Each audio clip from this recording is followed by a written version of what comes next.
Live from Columbia, this is Sports Talk on the South Carolina Radio Network. Be a part of tonight's show. Call us at 800-956-7266 or email talkback@sportstalksc.com.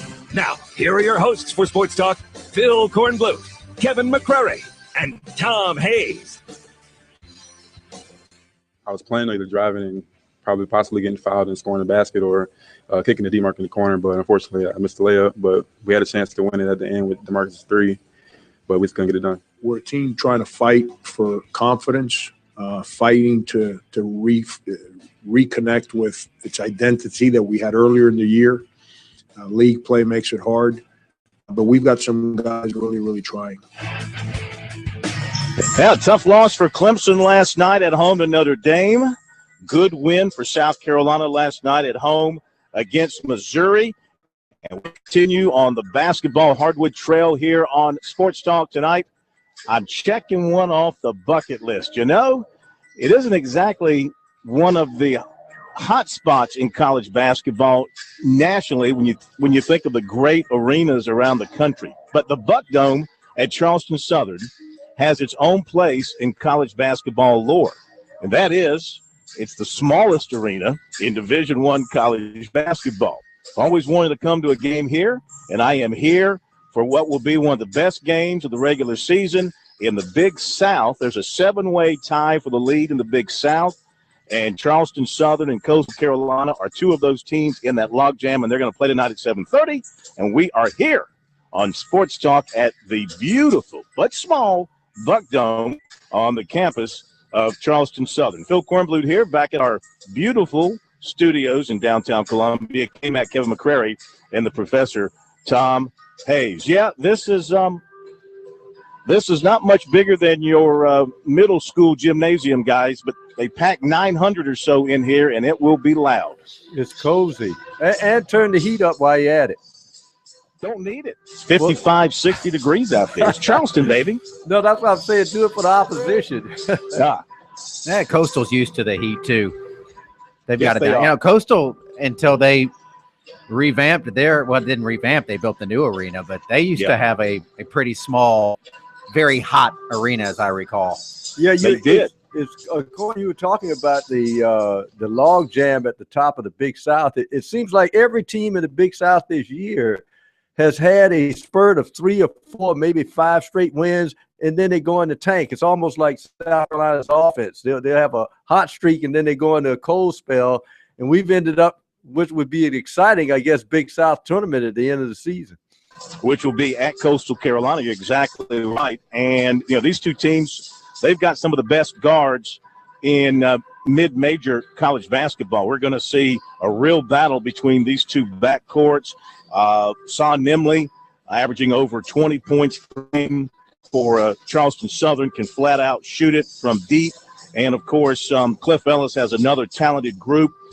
His backcourt, Warren Gillis, outstanding senior leader on this basketball team. And, of course, Coastal Carolina, a team that made it to the NCAA tournament last year and made a very fine showing before a tough round. Barkley Radar Ball will be here in a little bit, and much more coming up.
And we got a lot of ground to cover here tonight on Sports Talk. Of course, we'll review last night's games involving South Carolina, a win, and Clemson's game, a very tough loss. Tigers had a great chance to beat Notre Dame and really kind of get themselves on a nice roll, but it didn't happen last night. Missed a shot at the very end that could have won it for them. Missed a shot right before that could have tied it.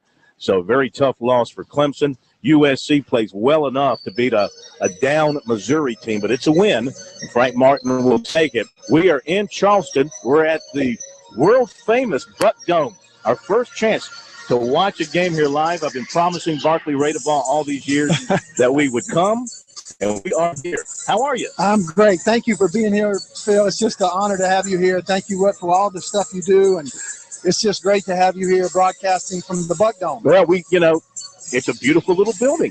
It really is. It's small, yeah, but you're getting ready to see something that you haven't seen in a long time, and they're going to be hanging from the rafters tonight, literally. I've advised people to try to get here pretty early to get a seat, and it's going to be quite an experience, and you're going to see some stuff here that you just don't see other places. How big is the home court advantage because of the tight nature, and it's obviously going to be very loud, and the fans hang right on top of it? Well, I think we're 71-17, I think, something like that, the last few games, last 6 years in here. There's been stuff happening here. We were down 7 with 40 seconds this year to Campbell and won by 3. There's just been crazy things. We won a regular season championship in here. Liberty hit a half-court shot right here to beat us. Yeah, it's just crazy stuff happens in the Buck Dome, and when you come in and first see it, it's really not much to see until game time, and then it's quite an experience. Yeah. Do you do anything here? A pro was saying earlier, turn the heat up, do something to affect the opponent. That you do anything? A lot of it, Phil, is mental. When you come in, a lot of it is just like, wow, this is where they're playing. And, you hear guys saying, oh, my goodness. And then our students, our football team will be there on the first row, and when they take the ball out of bounds, it'll be like Duke. And we do a laser show. We do a laser show to do the opening lineup, and it goes totally dark. And we've made a lot. We've got a new floor this summer, new lighting. We've got new backboard supports and backboards. We've done a lot of stuff to try to make it as nice as we can make it. Sure. There has been talk of a new arena for you at some point.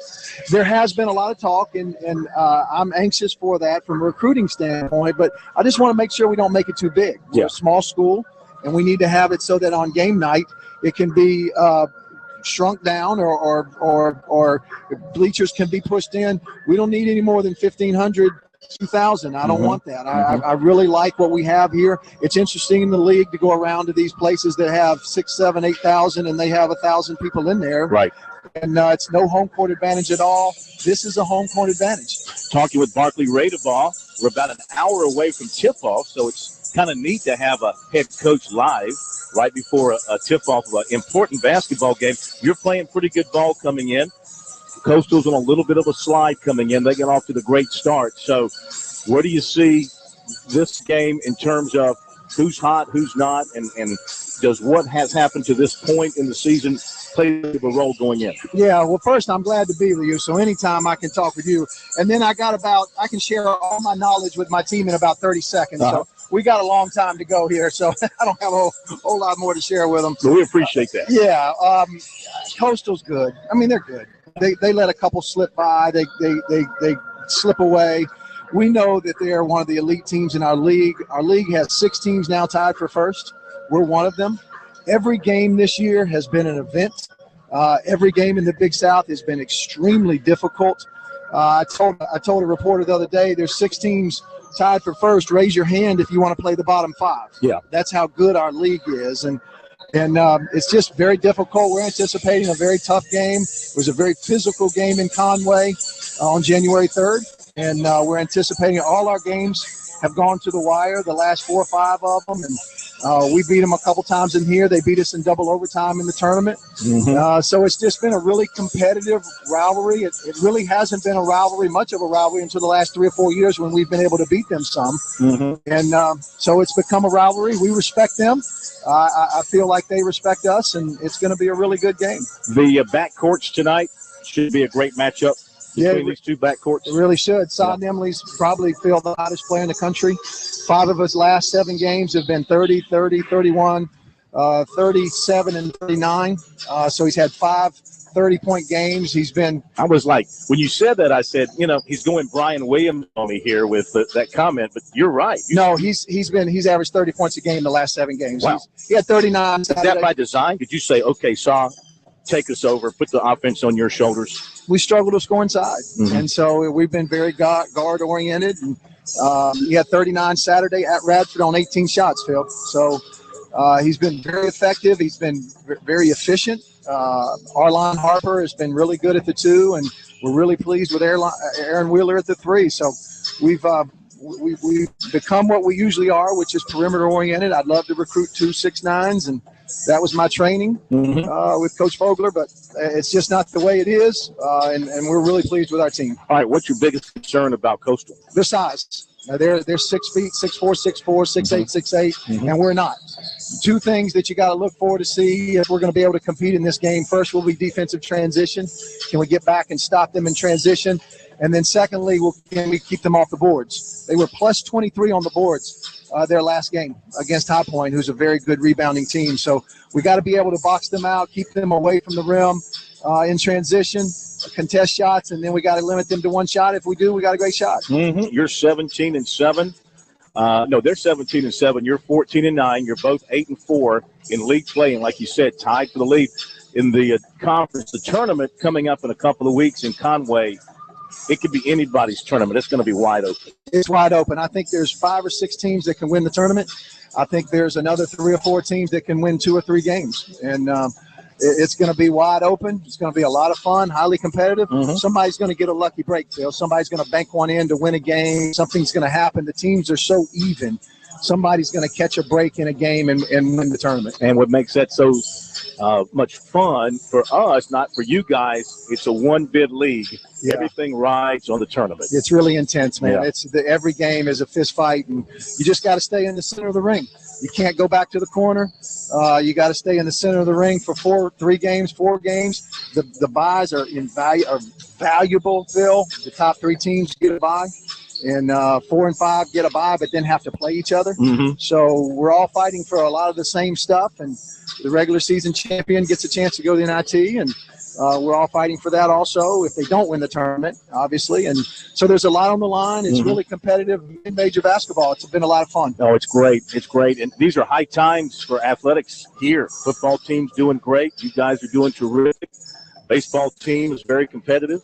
Those sports in particular, things are going extremely well across the board. Well, let me just brag on those 2 guys that you mentioned. Jamie has just come in and turned the whole culture around in 2 years, 18 wins in 2 years. And you won't find a better baseball coach than Stuart Lake. You can look long and hard, and if you listed the best baseball coaches in the country, he would have to be one of them because of what he deals with here, and what he has to overcome, and how much he had 30 wins last year, set a school record. And he's just a terrific coach, and both those guys have elevated the visibility of their programs. And we're very fortunate to have them here at Charleston Southern. Hope we can keep them. We are looking forward to watching this tonight. It should be an event. It's going to be great. To it. Thanks for being here. Thanks for coming over. Okay. All right. Barkley Radebaugh, head coach of the Buccaneers here in the Buck Dome. And we're about an hour and 8 minutes away from the tip. It'll be at 7:30. And as he said, guys, it's going to get awfully loud. I'll probably leave you around 7:15 or so. We're courtside. How about that, K-Mac?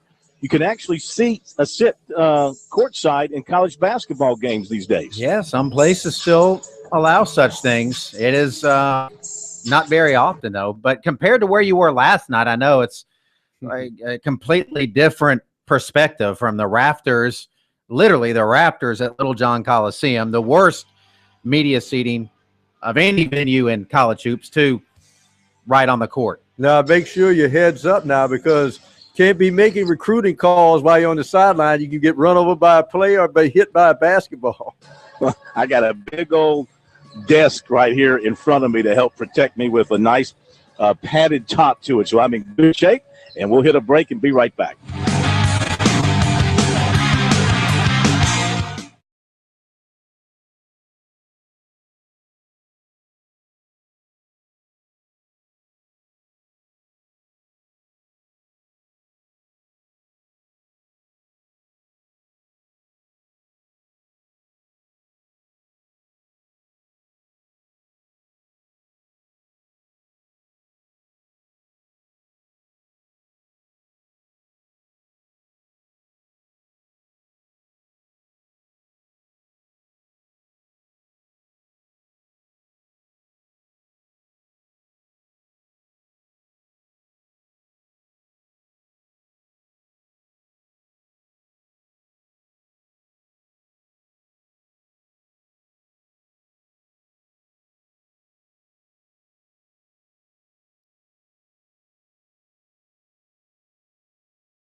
Once again, thanks to Barclay Radebaugh for joining us here on Sports Talk tonight as we look ahead to the Coastal Carolina and Charleston Southern game in just a little bit from here at the Buck Dome. Got so much going on, some news notes to catch you up on. We'll do a little bit of recruiting here before the top of the hour as well. And we've got baseball all around us in the second hour tonight, 7:30, Monty Lee, coach of the College of Charleston. They open up against South Carolina this weekend. We'll hear from him. Tomorrow, Chad Holbrook will be with us at 6:30 to talk about the Gamecocks as they get ready for their season opener. And we'll also be hearing from Jack Leggett, perhaps tonight, if not tonight, certainly tomorrow. The Tigers open up their season against West Virginia this weekend. K-Mac on the internet today, a former Gamecock football player, took a little shot back at his former school. Yeah, and Ty Rogers, remember him? Highly thought of recruit when he signed out of Maryland with the Gamecocks. He had a rocky career, to say the least. I remember I was out at USC's opening practice his true freshman year, and he got into a fight in practice. Never really broke in. They thought he was going to get some playing time maybe this year or next. Was kicked off the team. Remember, he was arrested in March. Was kicked off the team. Then apologized to Steve Spurrier and asked if he could come back. And Spurrier said, okay, you can come back, but I'm moving you to defensive line. And a few weeks later, he quit for good. And now he's saying on Twitter that, now he's saying on Twitter that the USC doctors told him his knee was fine. Now he says he sees a real doctor, and they say he might have to have surgery. He said, shout out to them fake trainers. I love y'all lames. That's what he put on Twitter. He since deleted that tweet. He's tweeted a picture that's still up. He said, for those wondering how it happened, he has a picture of him blocking somebody. I don't know if it's in practice or where the picture was taken from, and his knees extended there, and he's got a picture of the x-ray. USC's declined to comment on Rogers' tweets. But again, I put this in the take it with a grain of salt. This is a guy that clearly has an axe to grind when it comes to South Carolina now that he's at junior college and just flamed out there with the Gamecocks. Yeah, you're right. And, I don't know what good it does to put that kind of stuff out on social media. Obviously, he feels like he's never going to come back through the state of South Carolina again. So he can burn that bridge and not worry too much about it. But, future recruiters and future schools will be taking notice of that kind of stuff because he is in junior college and he will be in a position to be recruited again. And, who knows if some future coach might look at that and go, hey, what's that all about? Yeah, which is probably why a couple of those tweets have disappeared. Yeah. That it's just why. I mean, if he had an issue, you can take it up directly with the university. But and I'm not saying he doesn't have a legitimate gripe. You get a second opinion, but the implication that he was putting out there is that South Carolina was trying to force him to play hurt. Yeah, well, I wouldn't think South Carolina would do that. I think that in this day and age of medicine and, of course, with social media and the ability for everything to be put out for everybody to absorb, that they're very careful about how they deal with their injured athletes.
we're back. Sports Talk, South Carolina Radio Network. We are in Charleston at Charleston Southern at the Buck Dome. For those of you watching us on our video stream, you can now see me here at the Buck Dome as we've gotten connected visually, also connected, of course, via the radio around the states. And you can also get our audio stream on our website, sportstalksc.com.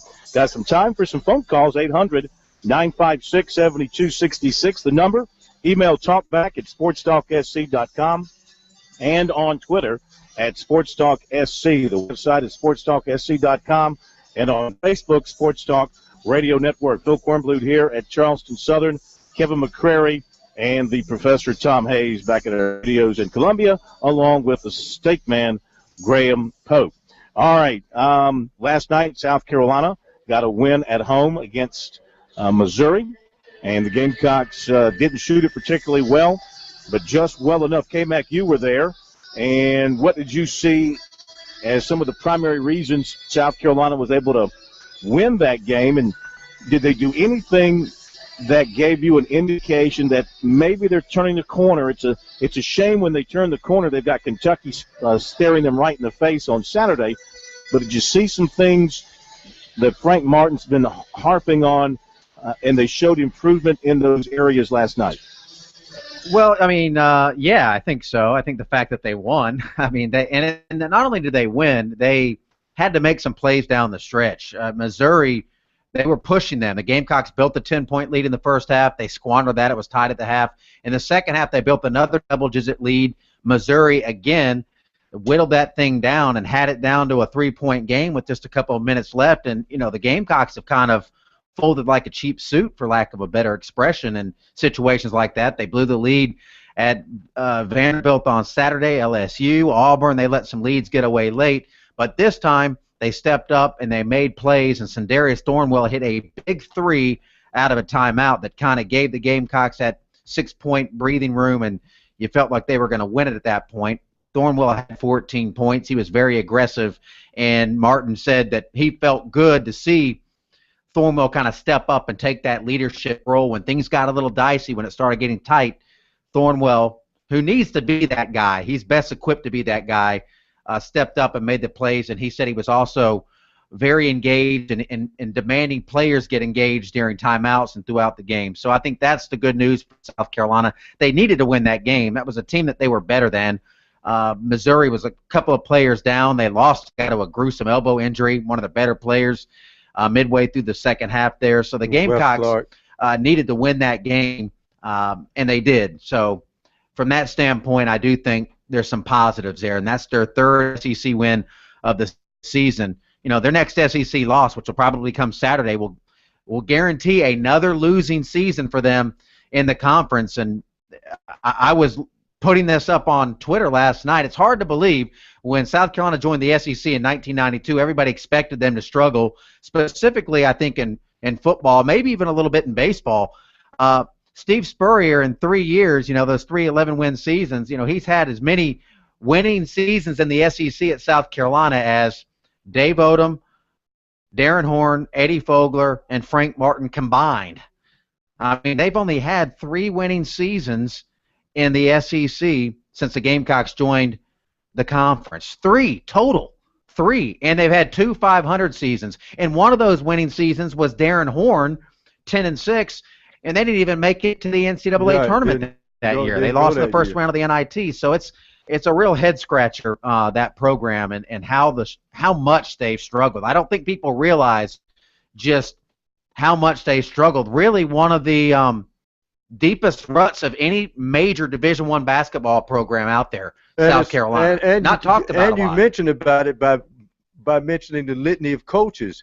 There has not been any continuity involved. I think, Corn, the key point is now, if you got the coaching staff in place, and as I said a couple of weeks ago, Gamecock fans, if you don't like the product now, you can't stand it, it gives you an ulcer, stay away. When they start to win, come back, whatever you're going to do. But you got to build some kind of continuity. And I think one of the keys to that continuity is you talk to one of them during Dean Smith's passing, and that is in Larry Davis. They've got coaches now in high school, have graduated from South Carolina. They've gotten acquainted with the coaching staff. Down the road, that may pay dividends. Obviously, they've seen some of the players they're trying to recruit in state, but you got to develop a continuity to build a program. And for whatever reason, South Carolina has, just exchanged coaches like they exchange underwear, and that's not going to get it done except at a place maybe like Kentucky where everything's already established. Especially in a sport like basketball, one guy can make the difference. If you can get that one super guy to come into your program and get you going or get lucky. I think about Navy with David Robinson. Got lucky. I mean, nobody knew David Robinson was going to continue to grow to be 7 feet, 6'11", and be one of the great players of all time. Wake Forest got lucky with Tim Duncan. Nobody knew. South Carolina under Frank McGuire got lucky with John Roach. He wasn't the primary guy he was recruiting. He was recruiting Tom Holmes. Mm-hmm. John Roach just turned out to be the superstar. So, teams like South Carolina, teams like Clemson, they keep waiting for that guy to emerge. Clemson had K.J. McDaniels that helped them do some really good things, and Brad Brownell still is lamenting the fact that McDaniels is gone. But it's not just luck, though. I mean, you have to develop players. You have to have some continuity, and, Eddie Fogler didn't get lucky with B.J. Mack. I mean, the guy was in his backyard. He landed him. He brought in Larry Davis. He held it down in state, and that's the key. And the Gamecocks got P.J. Dozier. If they didn't get him, I mean, I thought this before he committed and signed. If they miss out on a guy whose dad played there, his sister plays there, I mean, he's a legacy. If he would have gone out of state, that would have been a huge blow. But they needed to land Tevin Mack. They've got to get the guys in their backyard. I was talking to somebody at Hammond Corn, and they told me they thought Roy Williams had an office in their gym, that he was so much. He's there more than Frank Martin. And I'm thinking to myself, well, how is that possible? I mean, he's got to come down from Chapel Hill. How is Frank Martin? I mean, you got to land that kid. You've got to land these guys in state. That's how you're going to turn it around. Too often, guys like Raymond Felton, the list goes on. Guys that are going out of state, their best players, you have to bring those in. And that's how you turn it around in football. They got Marcus Lattimore, Jadeveon Clowney, and Stephon Gilmore to stay home. And if they're going to turn it around in basketball, they got to do the same thing with the best players in the state. Here's the key point to that. Easier said than done, because the guys in state also see all the awards. So it takes a guy with courage to want to play at a university that doesn't win. Similar fact that why Clemson and South Carolina for years have gone in and cherry-picked football players out of North Carolina, because they see the warts of the North Carolina schools and would rather go out of state. So it's a two-way street. But what I'm trying to say is you got to have continuity with a coaching staff. And let's face it, it took Spurrier about 5 or 6 years to turn that thing around, because he had many a season when they started off strong and then lost the last 4 or 5 games and finished at 500. So you got to take the blows that comes with that. But getting back to last night's game, as I said before the game, I thought Thornwell was the guy in a close game down the stretch, even though you have 2 pretty good point guards, because he's the guy who's physically able to get to the basket, draw the defense, and finish if need be, like he did up in Brooklyn against Iowa State on about 3 or 4 occasions down the stretch, where his size enabled him to get a shot off in close. Yeah, I definitely think he's the guy that has got to emerge offensively. In looking at the box score from last night, it was good to see that Thornwell took a dozen shots, and he made half of them. A little surprised that Hakavicius took 13, but K-Mac, maybe that's because of the rebounds. The Gamecocks killed Missouri on the boards, and I guess maybe Hakavicius was getting some stickbacks. Yeah, he was, and they were doing some pick and pops. They were in a 2-3 zone and daring guys to shoot, and he took what they gave him. And I think Frank Martin appreciated that. He said, hey, I respect the fact that he had the courage to take those shots out there. Some guys have been tentative out there. Well, again, they did 3 things well. Played really good defense, rebounded well, and made free throws. And, of course, that led to a win.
And we're back at Sports Talk tonight from the Buck Dome at Charleston Southern. What a great place to be for what should be a terrific college basketball game tonight. In just a moment, we'll hear from Frank Martin of USC. In the next hour, Clemson baseball coach Jack Leggett, College of Charleston basketball coach Monty Lee, and comments from Clemson basketball coach Brad Brownell. All that coming up, plus recruiting right around the corner here on Sports Talk.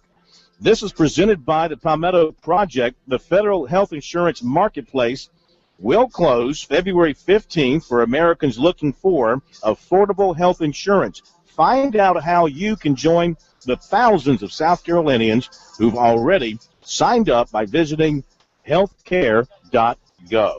So the Gamecocks get a win last night over Missouri. Wasn't particularly pretty, but it was effective, and it was a W. Frank Martin, happy to get one on the left side of the ledger last night. After the week we had last week, where we didn't really put up a fight at Arkansas, and then went into Vanderbilt, and I think everyone knows what took place there. We're a team trying to fight for confidence, fighting to reconnect with its identity that we had earlier in the year. League play makes it hard, but we've got some guys that are really, really trying. Senderis, I hope his enthusiasm the last 2 days shows him that he played with that confidence today, and he was on attack mode, and I hope that kind of permeates to some of the other guys on the team. Franco, you called the timeout with 3:20 to go, and you guys were up 3. Missouri had the ball, and they got the dunk. But did you design the play for Thornwell that ended up in the 3 during that timeout? We just attacked their defense. We called the play, and we tried to execute it, and they guarded it. But in running the play, which is what I keep trying to make our guys understand, sometimes the defense guards what you're running, but you still get them moving and off balance. You can't stop attacking once you crack the defense, and we didn't, and we continued to move, and we made the pass, and obviously credit to them for executing. And Senderis, who in the first half, I think he shot a wide open 3 and missed the rim. To have the courage and the confidence that in a difficult moment he can jump up and make that shot. Coach, you talked yesterday about wanting players to step up in big moments. Do you feel like your team did that tonight? And if so, what players did you see step up like that? Yeah, Senderis, obviously. He came in the last 2 days and practiced like a guy that said, what happened at Vanderbilt is embarrassing, and I'm not interested in ever being part of a team that goes through that again. That was his whole demeanor the last 2 days. And then I was all over Ty during the course of the game because I didn't think he's being as passive as can be on both sides of the floor. And then coming down the stretch in the second half, he finally engaged and made some shots and made some plays. I think he's the guy that assisted on Senderis' shot, if I'm not mistaken. And we need him to be aggressive, and he was. And, Limonis today played with a little enthusiasm, a little energy. That's all we ever ask from him. Don't go out there and play like you despise being on the floor. Go out there and actually play like you enjoy doing this, and good things will happen. And when he does that, good things happen. And then I don't know what he's thinking about there late in the game with, a lot of times everyone wants to criticize officials. We don't compliment officials when I think they make the proper decision. And it took courage to not blow the whistle on that play. Because there's a lot of officials that are just blowing the whistle and giving a technical foul. The referee, I think it was Pat Adams that was right next to him, he understood the situation. The young man was not upset at him. And it takes courage to not call that technical there. Okay, Frank Martin following the Gamecocks win last night over Missouri. Well, I was talking to B.J. Mackey here a little while ago, assistant coach at Charleston Southern, and I said, man, Justin must have taken a real elbow to the head. And he said it was his understanding it was a knee that Justin took in practice. He's been out several games with that concussion. Yeah, and BJ said that he expects he'll be back for Saturday's game at Kentucky, but he's not the coach and he's not the medical personnel, but must have been a real hard shot that he took in practice that has cost him 5 games at a time when he was really playing well and contributing to the effort, some points, but really hustling defense and getting them some rebounds as well. So good win for South Carolina. As I said earlier, they did a lot of things well last night. Statistically, won the rebounding battle, shot free throws well, and obviously played good defense and got just enough offense, and it's good to see that, in particular, Thornwell step up and carry some of that offensive load.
And we're back. We're at the Buck Dome at Charleston Southern.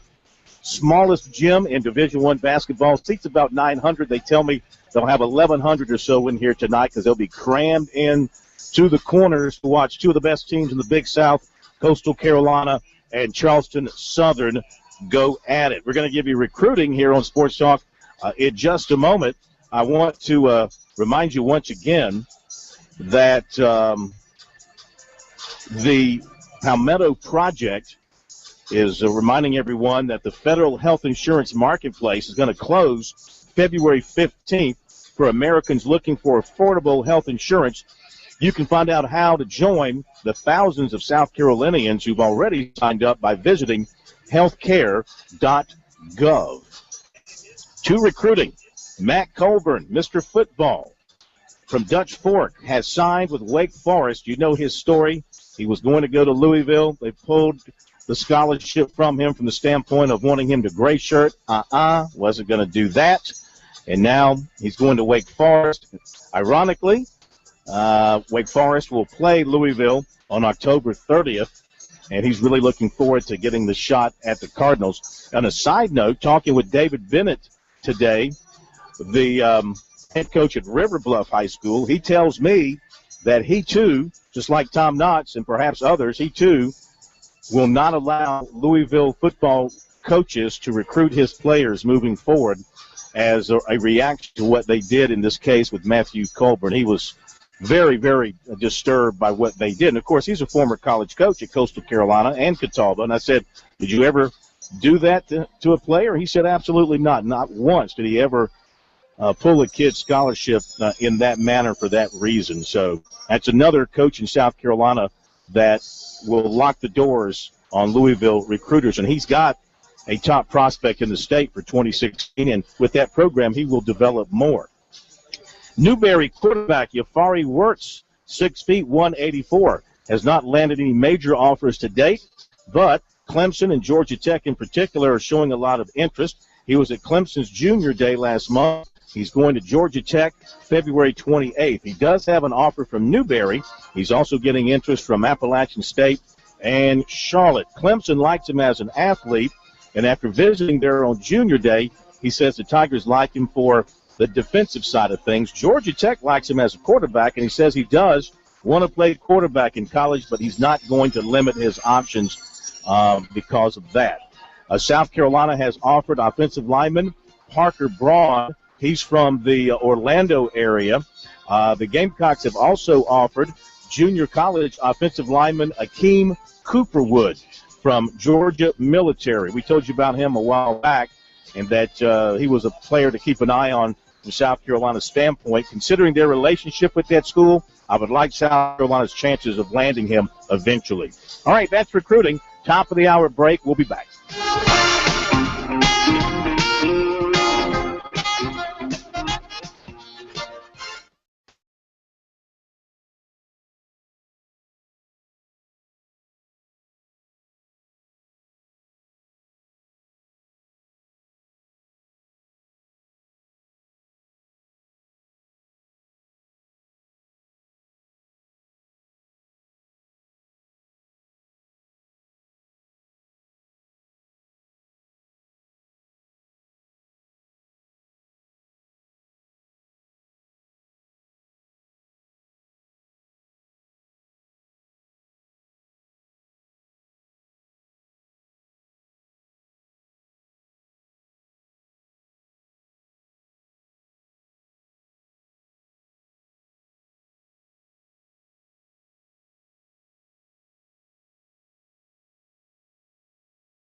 Live from Columbia, this is Sports Talk on the South Carolina Radio Network. Be a part of tonight's show. Call us at 800-956-7266 or email talkback@sportstalksc.com. Now, here are your hosts for Sports Talk, Phil Kornblut, Kevin McCrary, and Tom Hayes.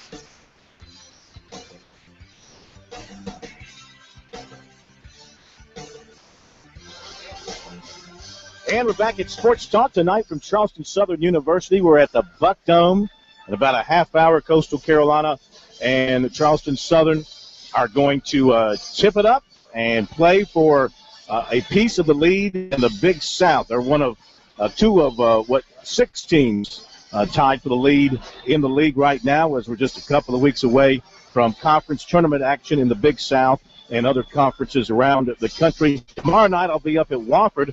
Wofford having a great year leading the Southern Conference, but they've got their biggest challenger coming in to the Ben Johnson Arena tomorrow night, Chattanooga, and we'll be there for that here on Sports Talk. Quickly, let's jump to the phones. Monty Lee will be joining us in a little bit, then Jack Leggett, Brad Brownell as well. Tiger Bryan over in Lancaster, good to have you with us. We're doing great. How about you?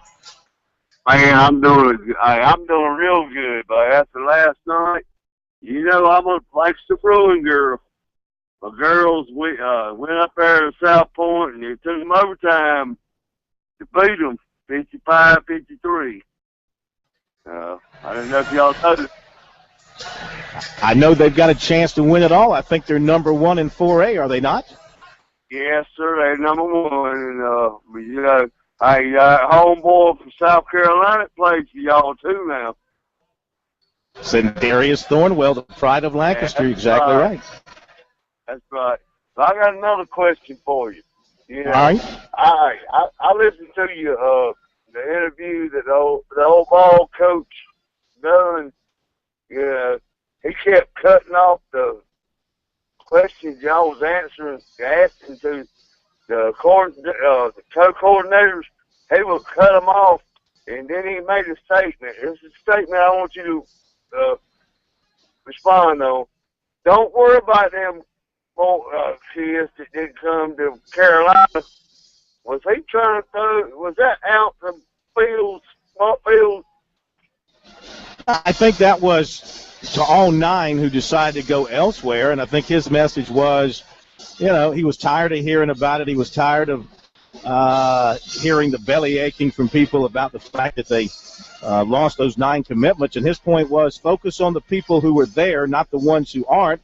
And his argument is that they've got a good class, in his opinion. He feels like they've got very good players who are going to help them win, especially on the defensive side. So there's no reason to cry about the fact that 9 guys who had originally planned to come there decided to go somewhere else. And he's not going to worry about that. He's going to try to coach up the guys that he does have. And I think that's the proper way to look at it. Yeah, I don't think it was directed at any one player. No. You know, Mark Fields or Arden Key or Paris Palmer or anybody. And, I mean, they're at the point now where that's him saying, turn the page, everybody. All this negativity and doom and gloom. We got a new coach on staff. We feel good about where we are. We feel good about the guys we did sign. And we think we're going to have a big season next year.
Talk Baseball with the College of Charleston's Monty Lee in just a moment, presented by the Palmetto Project. The federal health insurance marketplace will close on Friday. Make that February 15th. That's not Friday. That would be on Sunday. For Americans looking for affordable health insurance, find out how you can join the thousands of South Carolinians who've already signed up by visiting healthcare.gov. Well, college baseball season is here. It all begins on Friday. Our poll question on our website, sportstalksc.com, who's going to Omaha? Well, so far, 76% say the Gamecocks, 15% say Clemson, 5% say the College of Charleston, a little under 3% say Coastal Carolina. And let's see, somebody's gotten one vote. Let's see who that one vote has gone to. That one vote went to the Citadel? Just other. Just says other. Doesn't say who. Just says other. So, with that as our background, let's welcome in Coach Monty Lee from the College of Charleston. Well, there's some people out there who think you're going to Omaha. How about you? Well, I was wondering where I could find that poll so I could go on the website and just click over and over for us to try to jump the percentage up a little bit, make us look a little better, maybe. Maybe it'll give us a little luck on our road to Omaha, which is a long way away from this weekend. That's for sure. We got enough to worry about on Friday in Columbia. Well, that's true. It's a long way to Omaha, yet you were so close last year making it to the super regional round. And, you know, you've got a lot of good players, a lot of good pitching back from that team. You're the favorite to win your conference championship going in. So I got to believe this is a team that will come to Columbia this weekend not ready to take a back seat to anybody. Well, you know, that's the big thing, Phil, that we try to really preach to our players is that, you know, the expectations really have been the same from day one, that we feel like we can compete with anybody. We're going to try to prepare our team to not only get into the NCAA Field of 64 as an at-large team by playing a tremendous schedule like we're playing this year, but we want to win our conference. We want to win our conference tournament. We want to get into the Field of 64, and ultimately we want to find a way to get to Omaha at the College of Charleston, and I firmly believe that we can do it here, and that's what we try to preach to our players day in and day out with how we prepare and how we practice, and just always have high expectations and believe that we can do it. Yeah, I was really disappointed to hear the news that Bailey Ober is not going to be available for you this weekend. One of the terrific young arms in the country, led NCAA freshman pitchers last year with a 1.52. What's his status? Well, he's questionable right now for the weekend. It's possible that he could pitch out of the bullpen. Just one of those things where we're going to kind of wait till tomorrow. He's going to throw a bullpen tomorrow afternoon, and it's really kind of a day-by-day, week-by-week thing with him right now. We just want to see how he feels. He's throwing a bullpen really about every 3 to 4 days, and you know, it's really just going to be based on how he feels. But I can tell you this: I will not rush him. You know, we're not gonna push him. If he feels like he's at 80 to 90%, then we're going to give him time until we feel like he's at 100% before we put him on the mound. I won't do anything, you know, to try to jeopardize his health long term. So we're just going to be real careful with him and just kind of play it by ear and see how he feels after his bullpen section tomorrow as to whether we could pitch him out of the pen. But it is disappointing. Bailey's a huge part of our program, and you know, we would love to have him available, but you know, we're going to go with what we've got and not look back and do the best we can with the guys that we've got. And I feel like we've got some quality guys that will start this weekend for us. All right, so take us through your rotation plans this weekend. Well, we'll go with Taylor Clark on game one. Taylor was an all-conference selection for us last year. Taylor won 10 games for us, was very good for us. Nathan Helvey will get the ball on Saturday in game two. Nathan has been a weekend starter for us and pitched out of the bullpen in his first 2 years in the program, so he's a junior. Taylor's a junior as well. And then we got another junior going and Eric Bauer, who's a left-hander on Sunday. Eric was 6-2 for us last year with a 2.09 ERA. Started for us some on the weekends, midweek, and pitched out of the pen. So, we've got 3 guys that we feel like have the experience and the pitch ability to give us quality innings and hopefully, to give us a quality start each day. I think that's the big key for us this weekend is getting quality starts out of our starting pitching and playing fundamentally defensively. We've got to catch the baseball. If we do those 2 things, then we give ourselves the best chance to compete with a club that is, one of the best in the country. The Gamecocks have a great club, great pitching staff, great team, and we know the atmosphere is going to be unbelievable this weekend. So we've got a pretty tall test ahead of us this weekend. Coach, psychologically, as you prepare your team for this season, I know your returning players are so hungry because they came so close to going to Omaha last year, as Corn said. Is it difficult at all to get them to just say, guys, relax? That was last year. Enjoy the ride, the journey this season, and play well, and everything else will take care of itself. I think you're exactly right. I think, I think we've got a group that will play loose.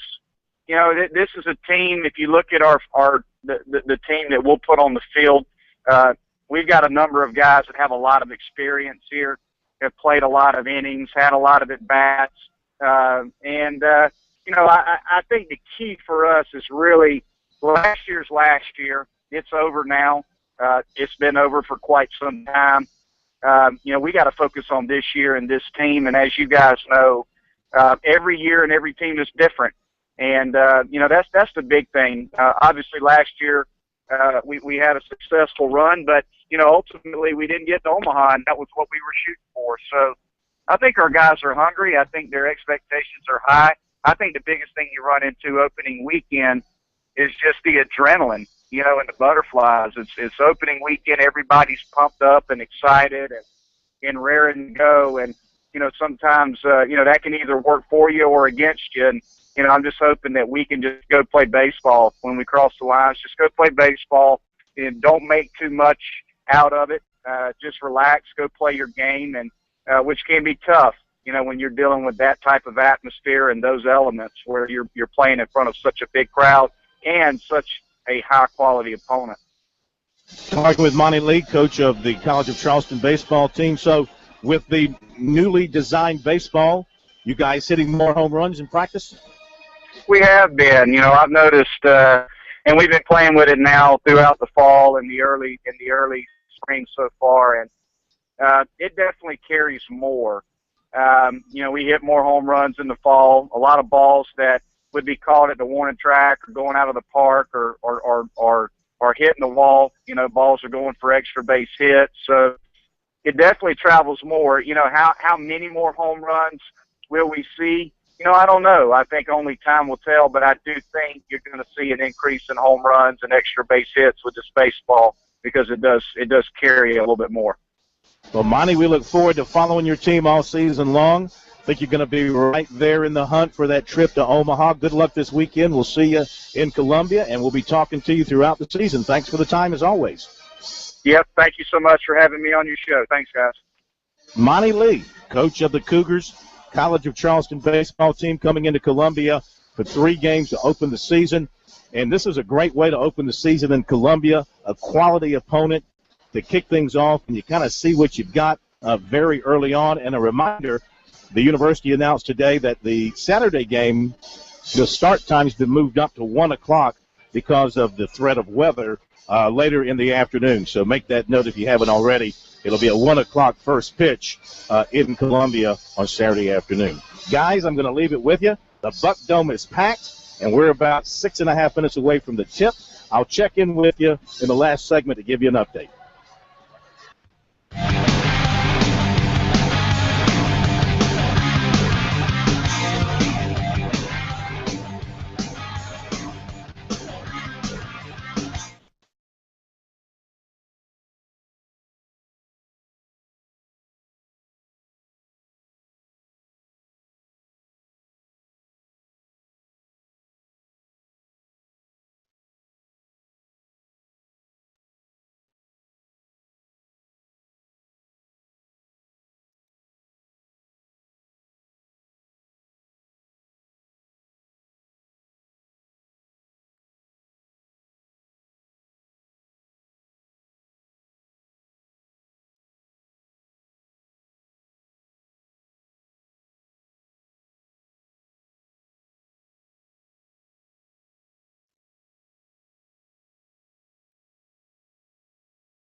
800-956-7266. If you want to reach out and grab a line, we'll try to squeeze in a few calls. Jack Leggett coming up after the bottom of the hour break as we get you ready for opening day in college baseball. The weather's supposed to be pretty good Friday. It's going to get a little chilly this weekend. I think we're going to get that final, hopefully, that final Arctic blast. Of course, last weekend it was gorgeous. That would have been great baseball weather. But the games will go on. They've adjusted some start times for weather at South Carolina. At Clemson, they moved up their game, actually moved back their game on Saturday a little bit so fans can go straight over to Doug Kingsmore from Little John Coliseum after Clemson plays the Virginia Tech matchup there at high noon. Clemson, all their games noon or 9, it seems like. They had the 7 o'clock game last night. Great game for the Tigers last night. They just couldn't quite finish against Notre Dame. We'll hear from Brad Brownell as well before we sign off tonight. So we've got a lot to do here before we say goodbye for the night. And we'll continue to follow the other basketball games going on around the state. I know Winthrop's playing the College of Charleston. Another tough CAA matchup for them tonight against Wilmington. Yeah, apparently right now it started just a few moments ago. Winthrop and High Point, they're up in North Carolina today. Winthrop leading 14-12, and Winthrop, one of those teams in that logjam we talked about at the top of the Big South. I think High Point actually has a half-game lead over the other group. And as far as the College of Charleston is concerned, interestingly enough, I think probably they gave us a bogus score. I don't know whether they just had the phantom score up there, 15-2 UNC Wilmington. But the actual score right now, as we refresh the page, it's 11-all. 11-all. Yeah, and I saw a tweet from Andrew Miller at the Post and Courier that had 6-6, and I was trying to square that up. So that game continuing. Corn mentioned the news that South Carolina Mr. Football winner from last year, Matt Colburn out of Dutch Fork, did commit to and sign with Wake Forest, and I think he'll get an opportunity to play Louisville on October 10th. Somebody had tweeted that out, and a lot of Wake Forest fans in South Carolina on that date. Corn talked to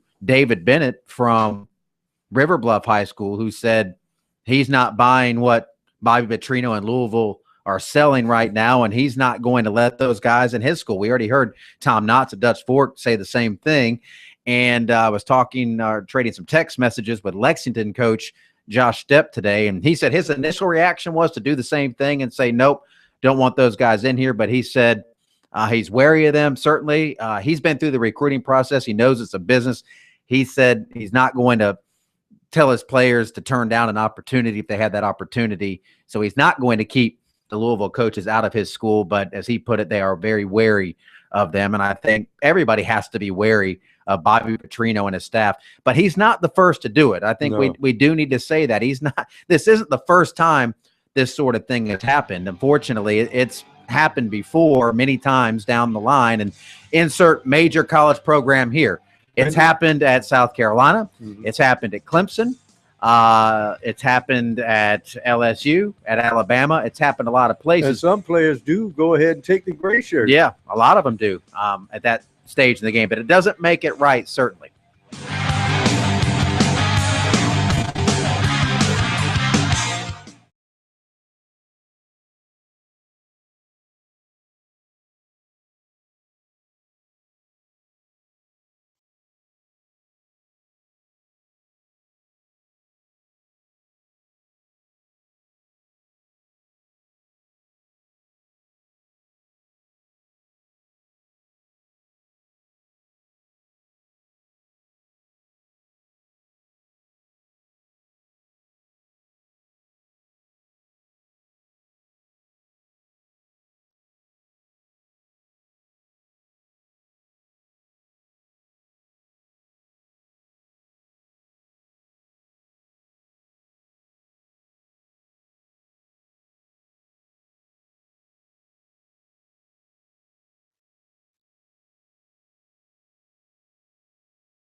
K-Mac and Tom Hayes with you here in our studios. Cornblute signing off until about 20 minutes from now. They're tipping off. He's at the Coastal Carolina Charleston Southern game down in Charleston, so we'll check back in with him as that game approaches halftime. Want to welcome in Jack Leggett to the program now. Tigers head baseball coach, getting set to open the season Friday.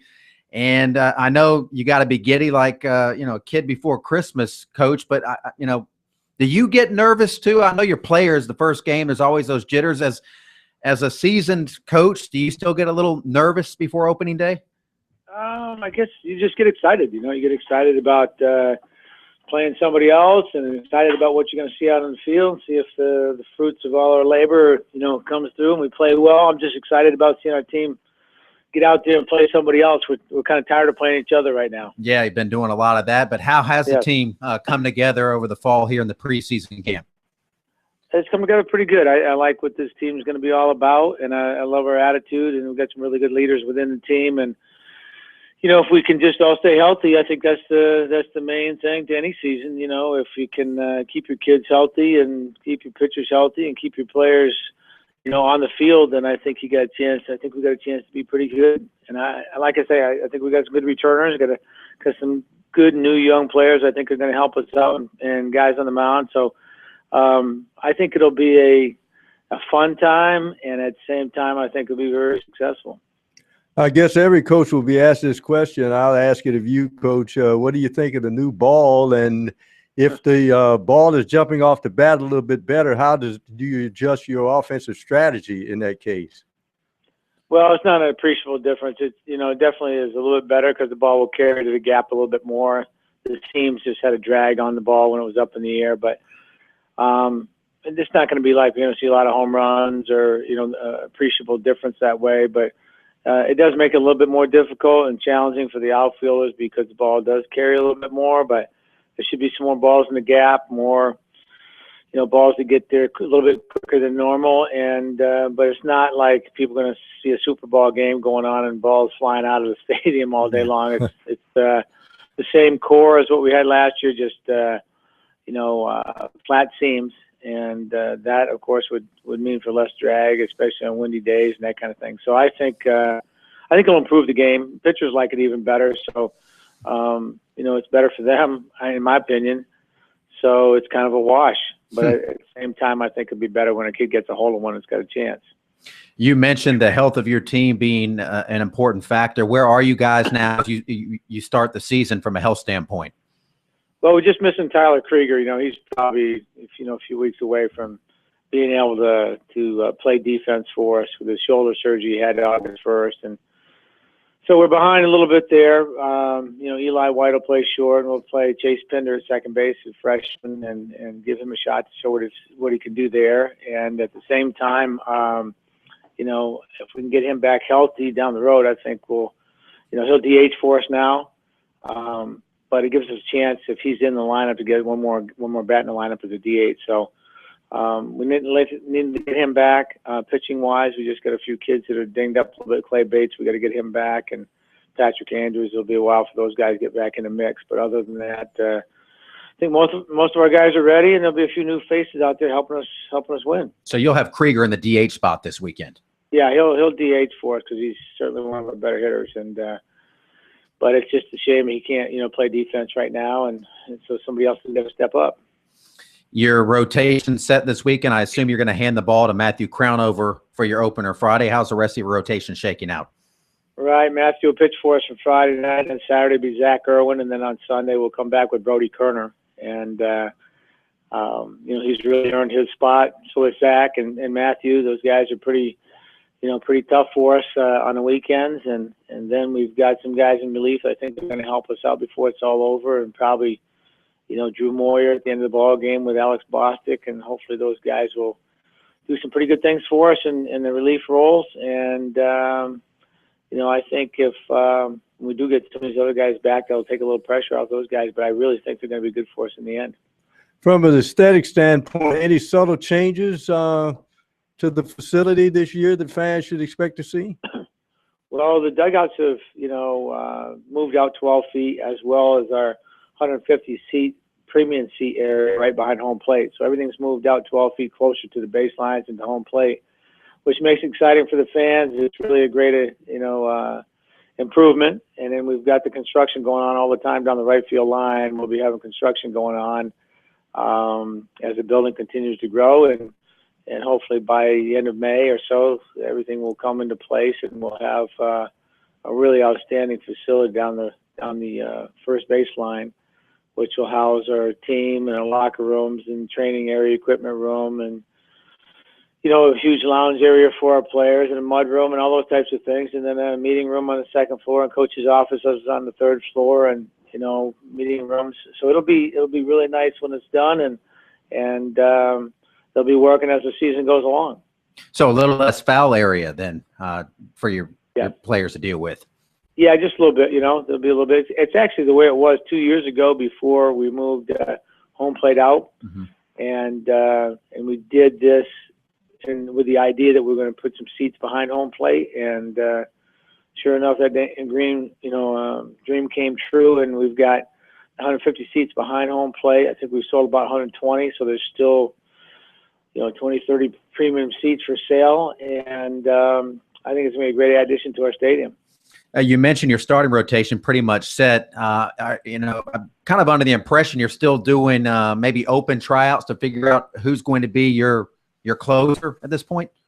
Well, late in the game, it's going to be Drew Moyer and Alex Bostic. I think those are the guys that have done the best job for us, throughout the fall and early spring. We've got some other guys, another left-hander, Hunter Van Horn, freshman, who's going to be good for us. And, we've got some other guys in the middle. We've got some left-handers, right-handers to choose from that we haven't had in the past, lefties anyway. And so we're going to ask some guys to step up early till a couple of these other guys, get themselves where they need to be. But at the same time, I feel confident with what bullets we got to work with. How much do you know about West Virginia? I know it's the opening game. It's not like you have probably a scouting report, but do you know much about this team that you're going to be facing this weekend?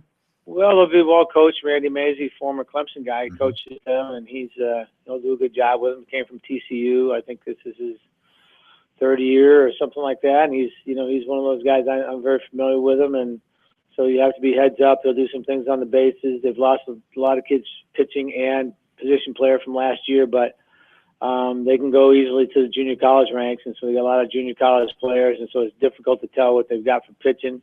I think we'll face a righty, then a lefty, then a righty on the weekend, and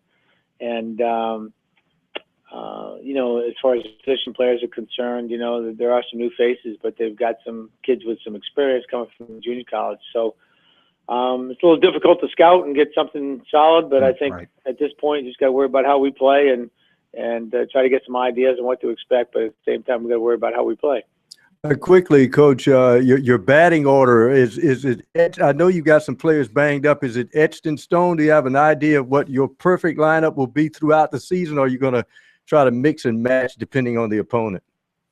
I think we'll just, we've got a pretty good idea of what we're going to have for a lineup. Oki will be behind the plate, and Andrew Cox will start out at first base, and Chase Pinder will start at second. Eli White is short. Weston Wilson at third base, and then center field Tyler Slayton, and right field Stephen Duck will be our, will be Tyler Krieger, and then left field right now seems to be the place with the most auditions going on, and we'll figure out what to do when, by tomorrow we'll have it figured out, but there's a lot of guys who've been playing pretty well out there. Coach, best of luck. Happy baseball season to you. Look forward to talking to you a lot here over the next several months. Well, thank you, guys. I appreciate the interest. We'll talk to you soon again, okay? Yeah, appreciate it.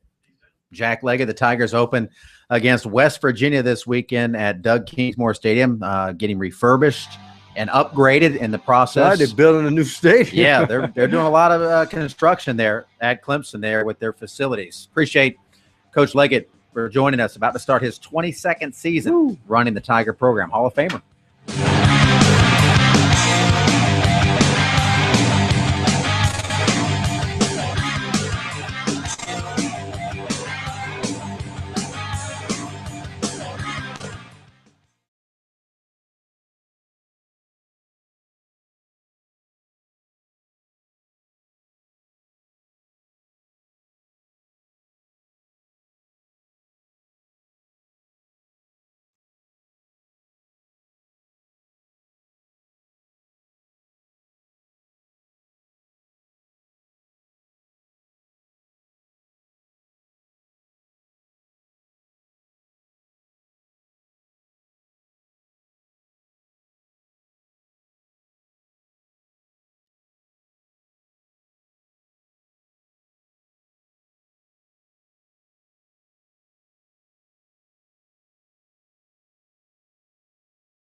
Well, great game, difficult outcome.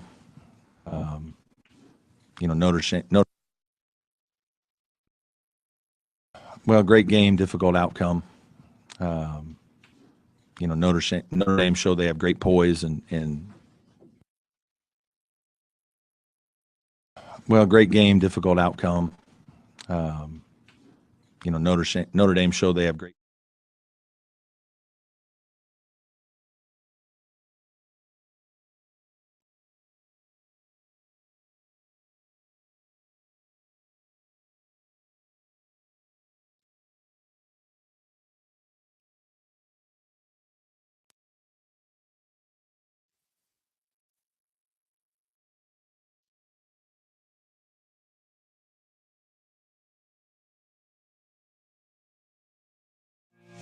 We'll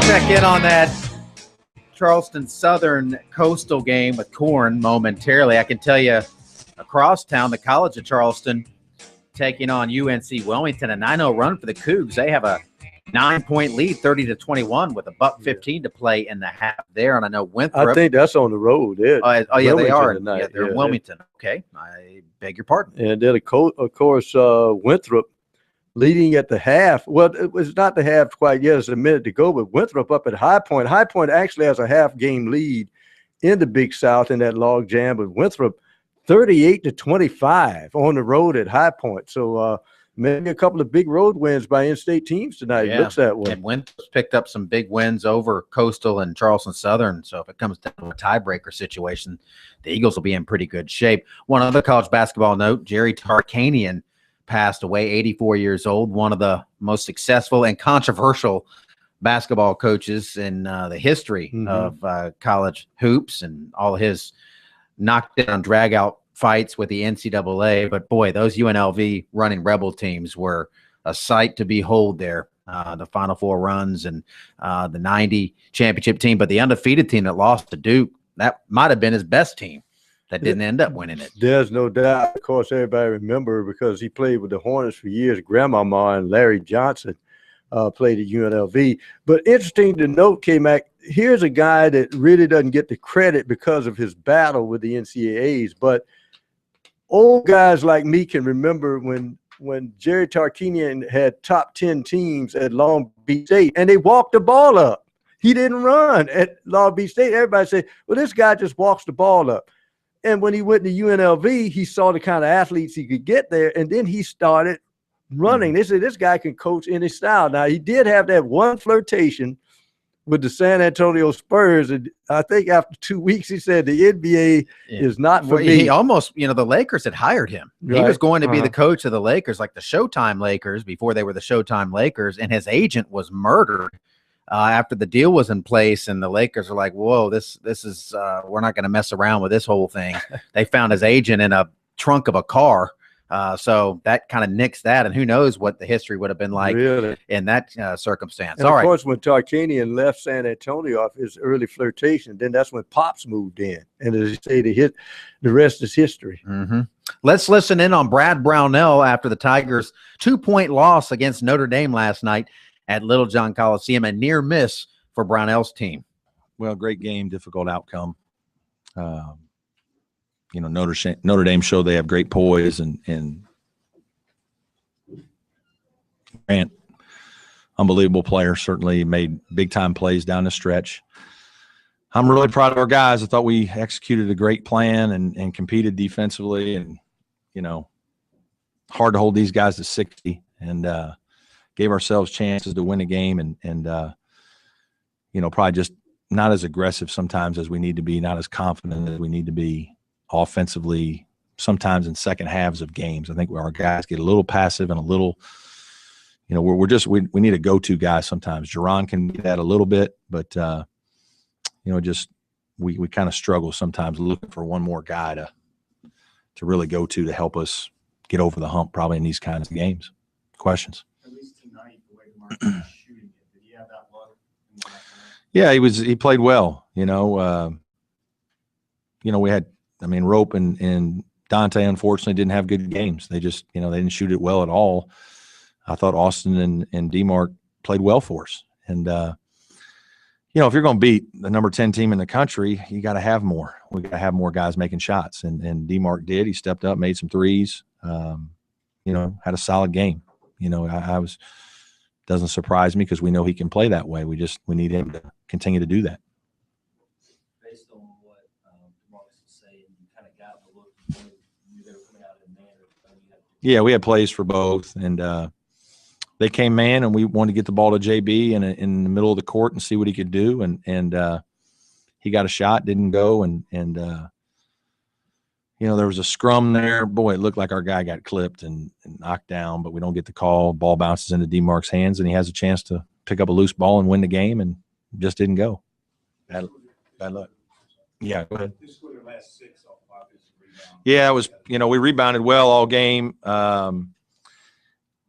Some of that is, it's hard. Like you have to, when they ball screen, you got to use two guys to guard Jaron Grant. And so sometimes the center is going to be rolling down the lane, and, maybe even another guy rolls over and rotates and boxes him out, but now there's another guy open. And so those are hard situations. But, if you don't get that other guy involved in the defense, then Jaron Grant's going to be laying it in on you.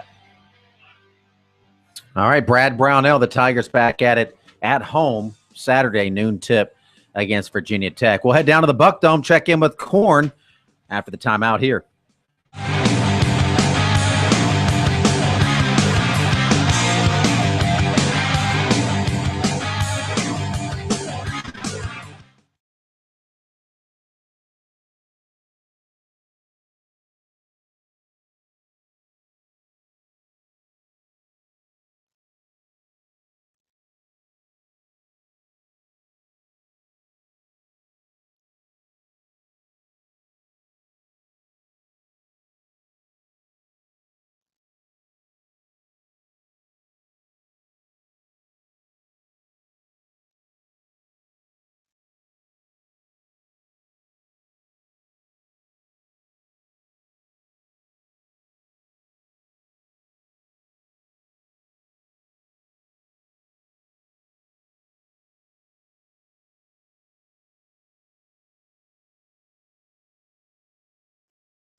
All right, let's get back down to the Buck Dome. Charleston Southern and Coastal Carolina locked up in a Big South matchup with a lot of implications here as we inch closer and closer to March. Corn Blue courtside, what's the latest? Yeah. A little March Madness here in mid-February at the Buck Dome. We're inside of 9 minutes in the first half. A good one back and forth. Charleston Southern leading 17-16.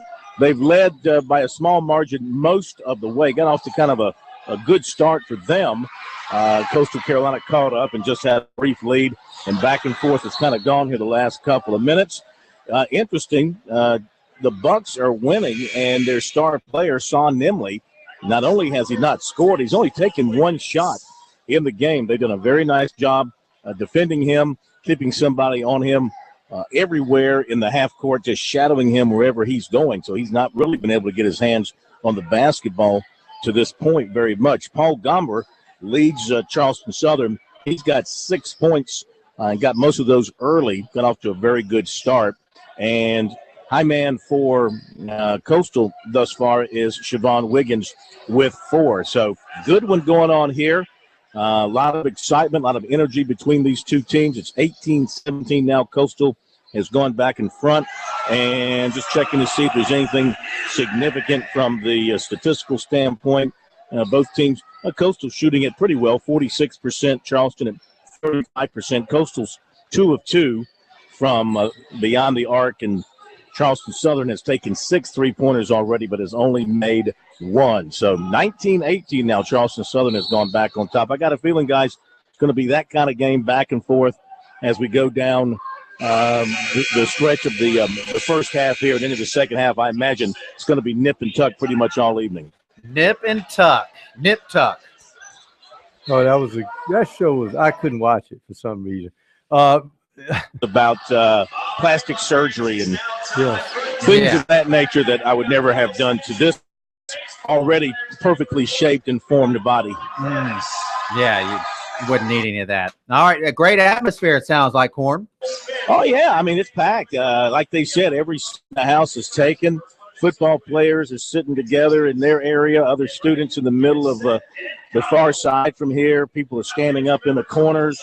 You can't get another person in here. So, it's mid-major basketball in a small college setting, but it's a good high-level basketball too. So it's just a lot of fun, and we'll see what happens the rest of the way here. The winner will continue to hang on to a share of first place in the Big South, and as you heard Barkley Radebaugh say earlier, it's important where you finish in the regular season because you want to get that bye going into the tournament. And also Winthrop leading High Point at the half of the Big South 38-28, and Charleston in the CAA enjoying a 30-24 halftime lead over UNC Wilmington. All right, Corn's basketball tour continues tomorrow. He'll be up in Spartanburg checking out the Terriers. That's going to do it for Sports Talk tonight. We'll be back tomorrow night, same time, same place here on South Carolina Radio Network. Have yourself a good one.